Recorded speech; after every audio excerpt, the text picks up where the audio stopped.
મોરબી શહેરમાં ટ્રાફિકની સમસ્યાને લઈને જિલ્લા પોલીસ વડાની કડક કાર્યવાહી હાથ ધરવામાં આવી છે। મોરબી શહેરમાં વિવિધ ચોકડી પર ટ્રાફિક ડ્રાઈવ યોજાઈ હતી, જેમાં એસપી, પીઆઈ, પીએસઆઈ સહિતના અધિકારીઓ ટ્રાફિક ડ્રાઈવમાં જોડાયા હતા।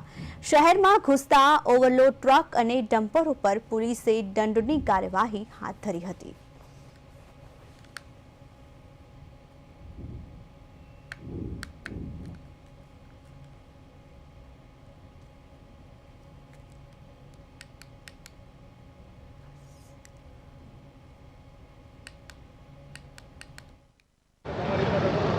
ટ્રાફિકની એક સમસ્યા મોરબીમાં ખૂબ છે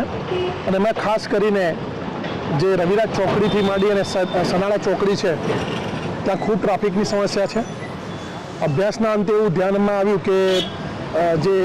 હેવી ટ્રક્સ કન્ટેનર જે આ છે મતલબ કચ્છમાંથી આવતા હોય અને રાજકોટથી જતા હોય એવા બંને જે સવારે અને પીક અવર્સ દરમિયાન મતલબ સવારે 8:30થી માંડીને 10:30 વાગ્યા સુધી અને સાંજે લગભગ 6 થી માંડીને 8:30-9 વાગ્યા સુધી ટ્રાફિકનો પ્રશ્ન આ રોડ ઉપર ખૂબ રહે છે। તો આજે એક પ્રયોગાત્મક રૂપે આજે રવિરાજ ચોકડીથી ધરમપુર બ્રિજ સુધી મતલબ નવલખી બ્રિજ છે ત્યાં સુધી અને